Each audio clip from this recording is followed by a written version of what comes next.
Hello everyone, welcome back to our YouTube channel. जैसा कि मैंने कहा था, मैं जो हाई कोर्ट का एग्ज़ाम है उसके लिए प्रैक्टिस सेट लाऊंगा जिसमें आपके 25 क्वेश्चन कवर करूंगा। इसमें मैं आपको जो ग्रामर है उसके कुछ क्वेश्चन आएंगे, सिनोनिम्स, एंटोनियम्स और वन वर्ड सब्स्टिट्यूशन, लगभग 5 जो सब्जेक्ट हैं इसमें आपके कवर होने वाले हैं। वीडियो काफ़ी इंपॉर्टेंट होने वाली है, ज़रूर देखिए। और जनवरी में हाई कोर्ट का एग्ज़ाम आ गया है तो ऐसा नहीं है कि हम इसको टाल सकते हैं।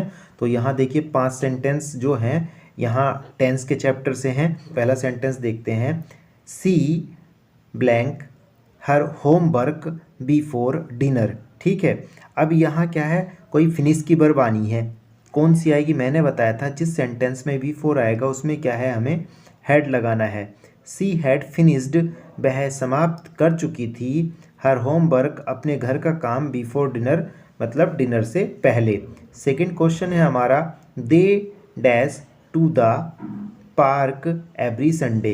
अब एवरी आया है, मैंने आपको बताया था एवरी, यूजुअली। ठीक है, ये क्या है, ये सिंपल प्रेजेंट में यूज होते हैं और सिंपल प्रेजेंट में क्या एस या ई एस वाला होता है। अगर प्लूरल होगा तो प्लूरल वर्ब आ जाएगी, सिंगुलर होगा तो सिंगुलर वर्ब आ जाएगी। जिसमें ई एस लगा रहता है वो सिंगुलर वर्ब रहती है। और यहाँ दे क्या है, प्लूरल है, तो इसलिए क्या यहाँ गो लगा देंगे, they go to the park every Sunday. Next sentence है, I blank my project tomorrow. अब टुमारो सेंटेंस में आया है, ठीक है, फ्यूचर की घटना बता रहा है, तो हम क्या करेंगे, यहाँ फ्यूचर वाली वर्ब लगा देंगे, I will complete my project tomorrow. Okay, next question देख लेते हैं, he blank breakfast when the phone ring. मतलब यहाँ क्या है, कुछ ऐसी वर्ब है कि he breakfast when the phone ring, जब फ़ोन बजा वह कुछ काम कर रहा था, कुछ काम कर रहा था। रिंग क्या है, पास्ट फॉर्म आई है, तो यहाँ पास्ट दिखाने के लिए हम क्या करेंगे, पास्ट की फॉर्म लगाएंगे और जो कि आईएनजी के साथ होगी। यहाँ कौन सी आ सकती है, he was having breakfast when the phone ring, वह ब्रेकफास्ट कर रहा था जब फ़ोन बजा। ठीक है, तो यहाँ क्या आ जाएगा, वाज हैविंग। अब पांचवा क्वेश्चन है हमारा, बाय द टाइम, जिस समय, बी अराइव्ड हम पहुँचे, द ट्रेन। ठीक है, अब यहाँ क्या है, सेकंड फॉर्म आ गई। अब सेकंड फॉर्म आ गई है तो जो काम है वो हमारा सेकंड काम तो हो चुका होगा, बाय द टाइम जिस समय बी अराइव्ड हम पहुँचे, द ट्रेन हैड लेफ्ट, तो यहाँ क्या आ जाएगा, the train had left, train जा चुकी थी। अब है हमारे सिनोनिम्स। ठीक है, 5 question, choose the synonyms of begin. Begin का मतलब होता है शुरुआत, एंड का अंत, सिनोनिम्स होता है समानार्थी। तो हमें क्या देना है, क्वेश्चन नंबर 6 में हमें यहाँ देना है बिगिन का सिनोनिम्स यानी समानार्थी। बिगिन शुरुआत होता है, एंड अंत होता है, और यहाँ स्टार्ट भी शुरुआत होता है, फिनिश समाप्त, क्लोज बंद। तो यहाँ क्या आ जाएगा, बिगिन का स्टार्ट। 7 नंबर का नेक्स्ट क्वेश्चन है, इसमें भी क्या है, सिनोनिम्स है, और हमारा वर्ड क्या है, फास्ट। फास्ट क्या होता है, तेज। ठीक है, स्लो धीरे, क्विक तेज, लेजी आलसी, और हैवी भारी। तो फास्ट माने क्या होता है, तेज, तो तेज का क्या हो जाएगा हमारा यहाँ क्विक। ठीक है, ये हमारा बी नंबर का ऑप्शन यहाँ हो जाएगा। ठीक, क्वेश्चन नंबर 8 चुनना है हमें। यहाँ ब्यूटीफुल का क्या है, सिनोनिम्स देना है। Choose the synonyms of beautiful. Beautiful होता है सुंदर। ठीक है, पहला ऑप्शन है अगली। अगली होता है क्रूप। ठीक है, और गॉर्जियस। गॉर्जियस होता है सुंदर, और डर्टी गंदा, डार्क काला। तो ये क्या है, ब्यूटीफुल है सुंदर, तो इसका क्या हो जाएगा, गॉर्जियस। गॉर्जियस और ब्यूटीफुल दोनों ये सिनोनिम्स हैं आपस में। ठीक है, नेक्स्ट क्वेश्चन है 9 नंबर का, choose the synonyms of intelligent. Intelligent होता है बुद्धिमान। ठीक है, क्या होता है, बुद्धिमान। अब मैं तेज तेज क्यों पढ़ा रहा हूँ भाई, एग्जाम में भी इसी तरह से आएगा और मैं नहीं चाहता कि इसमें आपका ज़्यादा टाइम वेस्ट हो। Choose the synonyms of intelligent. Intelligent होता है बुद्धिमान, पहला ऑप्शन है। फुल्लिश मूर्ख। ठीक है, दूसरा होता है क्लेवर चालाक, लेजी आलसी, और डल होता है हमारा बुद्धू। ठीक है, जिसको कुछ नहीं आता हो। तो इंटेलिजेंट बुद्धिमान है, यहाँ क्या को इंटेलिजेंट बुद्धिमान, और इसको चालाक भी कहते हैं। तो यहाँ चालाक का अर्थ कौन देता है, क्लेवर। ठीक है, जो चालाक होगा वो बुद्धिमान भी होगा। अब हमारा 10 नंबर का जो हमारा क्वेश्चन है, चूज द सिनोनिम्स, इसमें भी हमें सिनोनिम्स देना है। एंग्री हमारा वर्ड है एंग्री, एंग्री होता है क्रोधित या गुस्से में। काम शांत, फ्यूरियस क्रोधित, हैप्पी खुश, सैड दुखी। तो यहाँ क्या है हमारा एंग्री है, एंग्री का सिनोनिम्स अगर मैं दूंगा तो क्या हो जाएगा फ्यूरियस क्रोधित। अब यहाँ हमारे 5 क्वेश्चन एंटोनियम्स के हैं। अब यहाँ एंटोनियम्स देख लेते हैं, ठीक है। 11 नंबर का क्वेश्चन है चूज द एंटोनियम्स। एंटोनियम्स होता है विपरीत, कैसे, जैसे सुख दुख। ओके, जो भी वर्ड आपको डिफिकल्ट लग रहा हो उसको आप लिखते जाना। यहाँ क्या है, पहला वर्ड है अर्ली, ठीक है। अर्ली मतलब जल्दी, ठीक है। तो इसका क्विक तेज हो गया यहाँ, ऑन टाइम समय पर, फास्ट तेज, अर्ली और फास्ट सिनोनिम्स हो गए। अर्ली का यहाँ जो अगर एंटोनियम देंगे तो वो हम लेट देंगे। अर्ली का एंटोनियम क्या हो जाएगा लेट। 12 नंबर का क्वेश्चन है choose the antonym of light. Light, हमें लाइट वर्ड का एंटोनियम चुनना है। पहले हम जानते हैं लाइट का मतलब क्या होता है। लाइट का मतलब एक तो प्रकाश होता है, प्रकाश, और दूसरा हल्का, प्रकाश और हल्का, ठीक है। इसका हमें विपरीत अर्थ ही देना है। तो हैवी क्या हो गया भारी, ठीक है। यहाँ इसका पहला ही लग रहा है, देख लेते हैं। सॉफ्ट मुलायम, ब्राइट चमकीला, और लाउड तेज, ठीक है। तो यहाँ क्या हो गया लाइट हल्का, ठीक है, और हैवी भारी, ठीक है। ये हमारा फर्स्ट हो गया। 13 नंबर का सेंटेंस है चूज द एंटोनियम्स ऑफ हार्ड, ठीक है। अब हमें हार्ड का विपरीत देना है, एंटोनियम देना है। हार्ड क्या होता है कड़ा या कठिन। ये 3 तो इसके सिनोनियम्स हैं, ठीक है। तो इसका एंटोनियम्स कौन सा है इजी। हार्ड का एंटोनियम हो जाएगा इजी, ठीक है। नेक्स्ट क्वेश्चन देख लेते हैं choose the एंटोनियम्स of sharp. Sharp होता है तेज, तेज, ठीक है। अब इसका एंटोनियम्स क्या होगा देखते हैं। डल होता है एकदम खुट्टल, किन उत्सुक होता है, ब्राइट चमकीला, और क्विक तेज। क्विक तेज जो होता है वो बुद्धि में तेज होता है, और क्विक इसका सिनोनिम्स हो सकता है ना कि एंटोनियम्स। यहाँ अगर एंटोनियम्स देखेंगे तो शार्प का एंटोनियम क्या होगा डल, नीरस या बुलंद खुट्टल, ठीक है। अब 15 नंबर का हमारा क्वेश्चन है, इसमें भी क्या है हमारा एंटोनियम है स्ट्रोंग। स्ट्रोंग होता है मजबूत या ताकतवर, क्या होता है मजबूत या ताकतवर, ताकतवर, ठीक है। अब इसके ये 2 मतलब होते हैं। अब इसका हमें एंटोनियम देना है।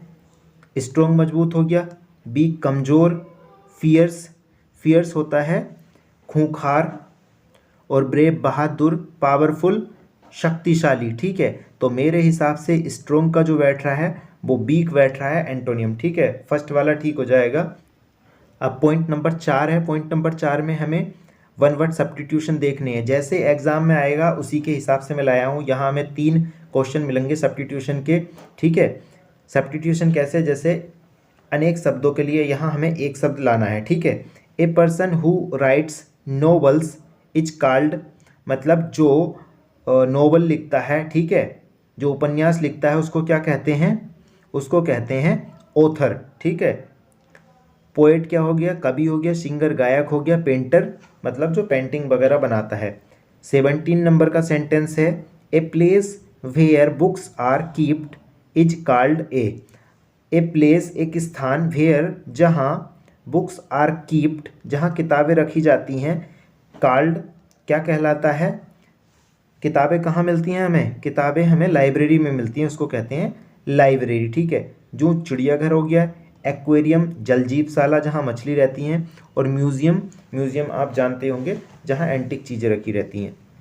18 नंबर का सेंटेंस है a person who treats teeth is called a person एक व्यक्ति हु जो ट्रीट्स ठीक करता है, टीथ दांतों को, इज कॉल्ड क्या कहलाता है, वो कहलाता है डेंटिस्ट, ठीक है। अब यहाँ है डायरेक्ट एंड इनडायरेक्ट स्पीच के 3 क्वेश्चन मिलेंगे, ठीक है, देख लेते हैं। और इसमें 2 ऑप्शन दिए हैं, आपको आसान होगा चूज़ करना। ही सैड उसने कहा, आई एम बिजी मैं व्यस्त हूँ। सबसे पहले यहाँ क्या है सेकंड फॉर्म आई है, तो ये क्या है सेकंड फॉर्म हो जाएगी, ठीक है। जिसमें बाज होगा वो वाला ठीक होगा। मैं तो जो अपने तरीके से देखता हूँ वो ये है कि मैं वर्ब चेक करता हूँ। अब एक में एम है एक में वाज है। एम इसलिए नहीं हो सकता क्योंकि ये कोई प्रोवर्ब नहीं है, ठीक है, कोई ऐसी घटना नहीं है जो कि यथावत रहे, ठीक है। आई एम बिजी, ठीक है, तो वाज में चेंज होना है और आई फर्स्ट पर्सन के अकॉर्डिंग चेंज होना है। आपने ये रूल तो पढ़ा होगा, सब्जेक्ट किसके, फर्स्ट पर्सन के अकॉर्डिंग, ठीक है, और ऑब्जेक्ट सेकंड पर्सन के अकॉर्डिंग, और जो थर्ड पर्सन रहता है वो नो चेंज रहता है। तो ही सेड, उसने कहा, आई एम बिजी, तो इसका क्या हो जाएगा, he said that he was busy. यहाँ पहला वाला ऑप्शन ठीक हो जाएगा। हमें बस वर्ब चेक करनी है, वर्ब कैसी लगी है, अगर यहाँ पास्ट है तो यहाँ भी पास्ट होनी है। ये हमारा गलत है क्योंकि यहाँ एम आया है। नेक्स्ट क्वेश्चन है हमारा, सी सेड, उसने कहा, I will go to the market. अब यहाँ क्या है, पास्ट फॉर्म लगी है सेड, तो इसको भी मैं पास्ट में चेंज करूँगा, ठीक है। बिल को पास्ट में कहाँ करते हैं, वुड, वुड इसमें है, तो मैं कौन सा यहाँ भी पहला ऑप्शन लगा दूंगा, शी सेड दैट, उसने कहा, आई फर्स्ट पर्सन के अकॉर्डिंग चेंज हो जाएगा, ठीक है। मैं एग्जाम के पॉइंट ऑफ व्यू से थोड़ा तेज पढ़ा रहा हूँ, आप कमेंट में बता देना किस तरह से, मतलब थोड़ा धीमे करना है या तेज करना है। सी सेड, उसने कहा, दैट की she would go to the market, वह मार्केट जाएगी। तो ये हमारा बिल को हमने वुड में चेंज कर दिया, और जो हमारा सब्जेक्ट था फर्स्ट पर्सन का, उसे सब्जेक्ट के अकॉर्डिंग बदल दिया, फर्स्ट पर्सन सब्जेक्ट के अकॉर्डिंग।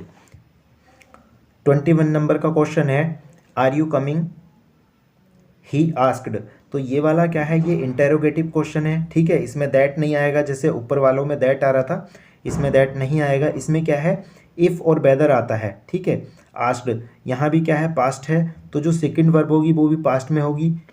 तो हमें ये देखना है, जो सेंटेंस जब वो इनडायरेक्ट स्पीच में बनेगा तो उसमें भी वर्ब पास्ट आनी चाहिए, ठीक है, सेम वर्ब होनी चाहिए। यहाँ क्या है, एम आ रहा है, गलत है, ठीक है। अब ही आस्क्ड, उसने कहा, ठीक है, उसने कहा, जब कोई व्यक्ति कह रहा हो तो वो किससे कहता है, किसी आई से कहता है, मतलब ही आस्क्ड मी, उसने मुझसे पूछा या मुझसे कहा, ठीक है। तो उसके अकॉर्डिंग क्या है, अब यहाँ यू था, यू किसके अकॉर्डिंग बदलेगा, ऑब्जेक्ट, ऑब्जेक्ट में मैं आ रहा हूँ तो इसलिए यहाँ आई आ जाएगा।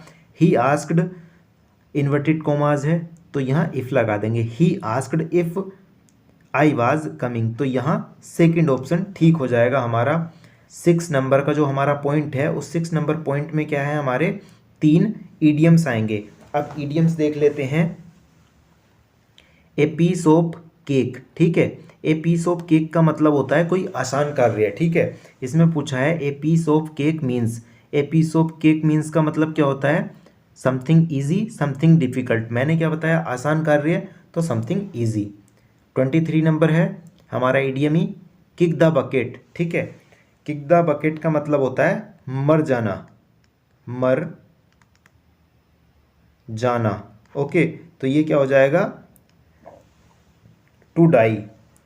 24 नंबर का सेंटेंस है हमारा, let the cat out of the bag, मतलब बिल्ली को बैग से बाहर लाना, ठीक है। आपके बैग में बिल्ली थी, आप उसे बाहर लिया है, सबने देख लिया, किसी को पता थोड़ा ही था, तो आपने क्या करा, रहस्य खोल दिया या उजागर कर दिया। खोलना, रहस्य खोलना या उजागर करना, तो ये क्या हो जाएगा, to reveal a secret. Reveal मतलब, रिवील का मतलब होता है उजागर करना, ए सीक्रेट एक रहस्य, एक रहस्य को उजागर करना, ठीक है। और इसका अर्थ होता है टू कीप ए सीक्रेट। तो यहाँ क्या है, पहला वाला ऑप्शन हमारा ठीक हो जाएगा। अब 7 पॉइंट है हमारा सेंटेंस इम्प्रूवमेंट। सेंटेंस इम्प्रूवमेंट में हमारा एक क्वेश्चन है, देख लेते हैं। 25 क्वेश्चन होने वाले। 25 नंबर का क्वेश्चन है, improve the sentence, he do not know the answer, ठीक है। इसके 2 ऑप्शन दिए हैं, he does not know the answer, he did not new the answer. इसका जो आपको आंसर देना है वो कमेंट सेक्शन में देना है, ये मैं नहीं बताने वाला हूँ, सभी को कमेंट में आंसर बताना है। और ये प्रैक्टिस सेट कैसा लगा, ताकि मैं कल को लाऊं, मुझे बताना मेरा पढ़ाने का स्टाइल कैसा लगा, डिफ़िकल्ट था, आसान था, या जहाँ कोई गलती हुई हो उसके बारे में मुझे अवगत कराना। अगर प्रैक्टिस सेट अच्छा लगा हो तो अपने दोस्तों के साथ शेयर ज़रूर करना, ताकि एग्ज़ाम में उन्हें भी इसका बेनिफिट मिल पाए। मिलते हैं कल एक नई स्टोरी और एक नए प्रैक्टिस सेट के साथ। Thanks for watching this video, have a nice day.